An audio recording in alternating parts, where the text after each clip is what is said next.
few minutes, are we? I reckon. Here we go. Oh, here we go. Cool.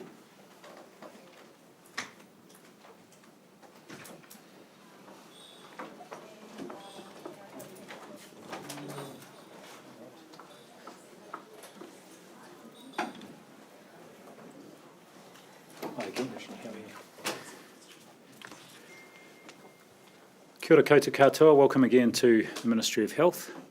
Thank you for including the sign language interpreter in your picture. I have with me, should be familiar to you, Dr. Caroline McElnay. She is the Director of Public Health and she's going to make some comments in particular about the Diamond Princess. I'd like to just start, as I do each day, with reaffirming that we have no confirmed or suspected cases at the moment in New Zealand. Suspected or confirmed cases of COVID-19, of course. There has been a lot of interest in whangaparaoa today, and you will have seen the messages of people who have been leaving. We have a sheet here to hand out of some of the feedback we've received from those who have been in the centre. Two things stood out for me. First of all, someone commented that the Wi-Fi was slow, but that was sorted out after 2 days. And someone lamented the fact there was no beer. But other than that, the feedback, as you will see, was very affirming and positive about the experience people had there, which is great because we were looking to look after these people. They were not prisoners. They were there voluntarily. And I'm delighted that they all stayed through and that they had a good experience there and that we can now send them home well. So saying, at the final check that everybody received, there was one person who was displaying mild symptoms. That person and the person they have been sharing a camper van with are still there, and that person who had the mild symptoms has been tested for the coronavirus, and we will have the results later today. We're not expecting these to be positive. As I've said before, we've had a very low bar for testing, and the purpose of these final assessments and checks was to pick up any symptoms and to take a very precautionary approach to testing if anyone had symptoms. As I say, we will let you know and provide the outcome of that test later. There are many organisations I can, and some that I will thank. There's been a huge effort mounted over the last 2.5 weeks to both prepare and then run the centre there for the people in quarantine or isolation. The police, New Zealand Defence Force, medical workers, Red Cross, Ministry of Foreign Affairs and Trade, interpreters, and many other people, and of course many from the local community and beyond who have been very supportive and have actually provided everything from toys to food to the people there to help support their stay and ensure it was as enjoyable as possible. As you also know, we are planning to keep the centre open for a little longer because it is to whangaparaoa that the 8 people who are returning from the Diamond Princess cruise ship will be taken to complete their 14 days of quarantine. And the planning is underway there to ensure that they are fit and healthy and stay safe, and also that we protect the rest of the community in case one of those people has been exposed and may be incubating COVID-19. I want to hand over to Dr. McElnay.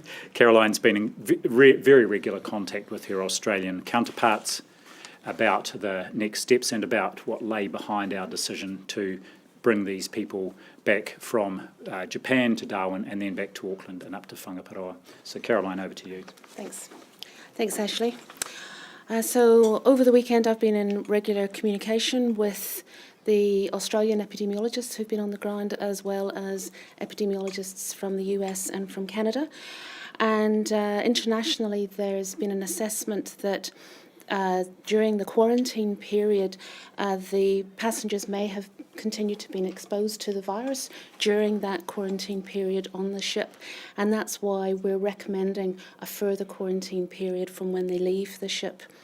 And as you know, we have 8 passengers who will be leaving Japan tomorrow morning. I understand that that's estimated to be 5 o'clock in the morning, but there's been some delays just with processing flights already. So we're aiming for 5 o'clock in the morning. They will go to Darwin, and then when they land in Darwin, they'll be transferred to another flight to Auckland. So that will be arriving tomorrow night at this stage into Auckland. We have a New Zealand paramedic who is leaving this afternoon from here to travel to Darwin to get ready, to get set up to meet the 8 New Zealanders off the flight into Darwin, and he will be assessing them, and we will be taking the same precautions and the infection control procedures that we took with the flight that came from Wuhan. So we're completely replicating those procedures, which were very successful. And anyone who is symptomatic in Japan, we've been advised by the Japanese authorities and by the Australian authorities, will not be able to get on the plane. They are having testing done, and if the tests are positive, they will not be able to get on the plane. They will have to stay in Japan. And the same if when they arrive in Darwin, we're just clarifying with the Australian authorities what will happen on the ground in Darwin before they come back to New Zealand. But our understanding and expectation is, again, anyone who is symptomatic on arrival in Darwin would not be able to come on the plane back to New Zealand. So at this stage, we're planning for 8 New Zealanders to come back tomorrow night, and they will be taken to the Whangaparoa Reception Centre, which will have got ready for them for tomorrow night. And the plan is that they will then be offered the chance to stay there for 14 days to complete their quarantine period. We do have other New Zealanders who were on the cruise ship who have not returned. The information that we have about them is that we have 2 New Zealanders who were in hospital, and they are well, and they have a family member with them who's also staying with them in hospital. They will then be cleared when they're discharged from hospital as completely clear to travel. We have 2 other New Zealanders who have not come on the flight. They have opted to go elsewhere for 14 days and see out their quarantine period elsewhere. And so they won't need to be on the flight. And my understanding is the 3rd New Zealander is in a similar situation, is also travelling elsewhere.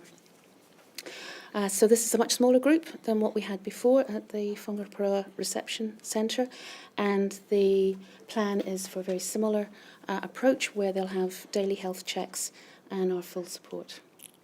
Thank you. Thanks, Caroline, and we'll come to questions shortly, and you may have some for Caroline. Just a quick comment on the border restrictions. You'll recall that the current border restrictions are in place till midnight next Monday, and we are at the moment in the process of extending those border restrictions to include any person who was on the Diamond Princess for a 14-day period. So that 14 days will extend beyond next Monday, obviously, but that is to ensure that no one who has been on that ship, other than the 8 that we are bringing back with a carefully managed flight and then going into quarantine, nobody else from that ship will be able to come into New Zealand for the next 14 days. The other cruise ship of interest is the Westerdam, and just an update on that. You'll recall this ship is actually docked in Cambodia and has had at least 1 confirmed case of COVID-19, identified after most passengers had dispersed from the ship. There were 16 New Zealanders on board, and again we're putting precautions in place. I mentioned yesterday that 5 had returned, and they are in self-isolation. This is a family. 2 of those people were symptomatic yesterday. They were tested. The tests were negative, remembering that we're only testing people who are symptomatic, and the family remains in self-isolation. And there is also another group of 8 that have travelled back, arrived today, have been met and checked by public health staff, are now going into self-isolation for 14 days as well, with a little bit more intense contact. So the public health unit will be in daily contact with those people who are in self-isolation. So the people coming off the Westerdam ship are by no means in the same category as those coming off the Diamond Princess. I would say they're more akin to people returning from mainland China. At the moment, there is still only the 1 confirmed case from that ship, the Westerdam, but we're taking a cautious approach while that situation evolves. What else might I say? perhaps I can just finish. Last evening, I was on a webinar with over 300 GPs from around the country for an hour or so. Really good opportunity to talk with the health professionals and their teams who will be essentially at the front line of perhaps identifying and or testing people who might fit the case definition for COVID-19, recalling that we don't have any suspected cases at the moment. We were able to canvass and cover a number of questions they had, use the questions and information they were providing to support our planning, and in particular reassure them that we will ensure they have access to personal protective equipment so that if they are seeing, assessing and taking samples from people in their practices, they will have the appropriate equipment. So that is well underway, and we're working with our DHBs and primary health organisations to ensure that that PPE is distributed. I think I'll pause there and happy to take any questions. The tricky ones, of course, Caroline will step up for. Thank you. The fact that 2 people had mild symptoms, which could be a coronavirus, does that show that the quarantine period is too short? Because they were all tested earlier and were clear of it, didn't they? So just recalling, the only people who have been tested in Whangaparaoa are those who have displayed any respiratory symptoms while they were there with a very low bar. And this was the occasion this time. So the person who's been tested coming out of Whangaparaoa did not fit the case definition, but we are taking a very precautionary approach there and fully expecting that test will be negative, but again, a cautious approach. Yeah. Did you want to add? And I just want to pick up on your point, which I think is about the incubation period and whether we can reliably say that's 14 days. When we've looked at all the cases that have been reported across the world, the median, so 50% are less than this value, the median is about 3 days at the moment, so it usually presents very, very quickly. There was a case study of a large number of cases, and that one study indicated that there were a small number of people that it looked like as if the incubation period might be longer than 14 days, but that they were just outliers. And what WHO has come back and confirmed is that 14 days is the line that we should take as our maximum incubation period. You sometimes can get individuals who react differently, but that would be very unusual, highly unlikely. So that's why we're using 14 days. And also just to reiterate, all those people who have gone home have got very clear instructions about what to do if they become unwell. So saying we're not expecting that to happen. And the 14-day incubation period has got built into it a margin of error. How thorough is the effort to clean the camp ready for the Act? Well advanced, and recalling also that because there have been infection control precautions in place every day, including cleaning every day, this is just a routine clean with disinfectants on hard surfaces, where you're looking for if someone may have sneezed or coughed and virus, if it was there, although we don't have any sense that it was, might have settled on a bench surface. So all those surfaces will be disinfected as per usual cleaning. What was the feeling from the Whangaparaoa group as they left today? Well, I think that's where I'd point you in the direction of some of the comments. Look, I could only imagine it must be a great sense of relief and pleasure to see family members again, and to be heading home back to normal life. That's been quite an ordeal for them, remembering that they were in Wuhan prior to that and under quite a strict sort of lockdown regime there. So I'm sure that the comments will speak for themselves. Any other questions? We've spoken to some that have come out of quarantine that have expressed a bit of frustration that there aren't wider travel bans and border restrictions as the virus continues to spread around the world. What's your response to that? These are the people who've been in quarantine. Yes, indeed. And at the moment, our border restrictions are anyone who has been in China or travelled through China within a 14-day period of arriving. If they're not a New Zealander, they can't come into the country. In fact, they can't board a plane to come here. If they're Kiwis, they need to go into self-isolation. China is the only country with a documented community outbreak of this condition. In the other countries, even those that have got quite large numbers of cases, there is not ongoing community transmission, so the risk is very, very low. And at the moment, whilst we're looking at this every day and remember reviewing our border measures and restrictions every 48 hours, at the moment that China is the only country that we believe we need to have those travel restrictions on. There were some new safe travel advice recommendations released for travel to China and for those in China. Are you able to explain those? No, I'm sorry, No. but I haven't seen them, but Right. I'm happy if there's any questions, perhaps if you want to do a follow-up question, but I haven't seen those, Yeah. because that's Ministry of Foreign Affairs and Trade that Yes. runs the Safe Travel website. That's fine, sorry. And there was a comment in there that said if the situation continues to deteriorate further in China, the ability for the New Zealand Embassy and consults to provide assistance to New Zealand nationals within China may be limited. Are you aware at all if we're trying to pull diplomats out then? Oh, no, I'm not aware. And of course, that assistance can be from people on the ground, but also remotely, a lot of the consular assistance. So I'm not aware of any. It's more about restrictions on travel, I think, that is what's been pointed to there. Okay. In hindsight, could you have assisted them to depart earlier so they only had to undergo one lot of quarantine? Are you talking about the Wuhan or the people from the ship? The ship. Yeah.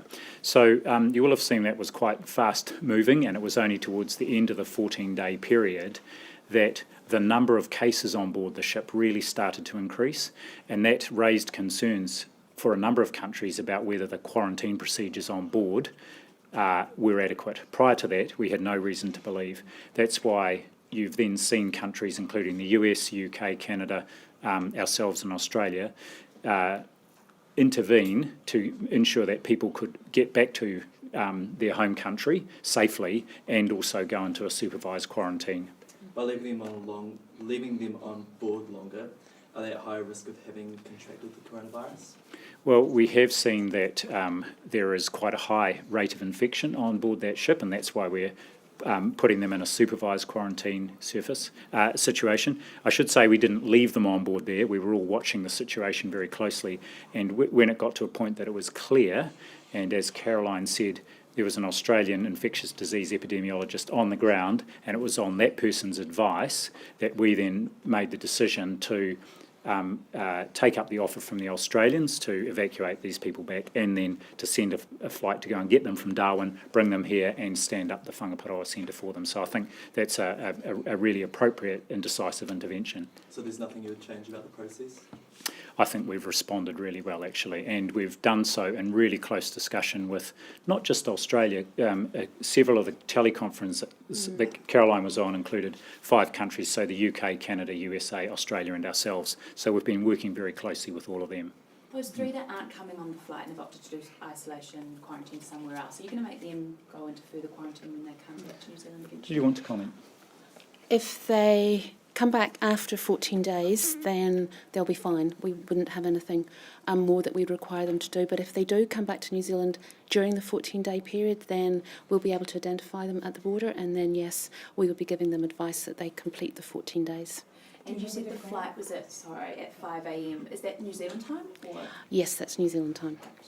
Do you know where those 3 have gone? My understanding is that 2 of them have gone to South Korea, and the 3rd, I think, is Hong Kong. Can I just ask you about the Westerdam ship again? You said you're treating those people in the same way as people coming back from mainland China, even though there's been a case on the ship. Why were they not given health checks at the airport and that sort of thing? What do you feel what you've got in place with the voluntary?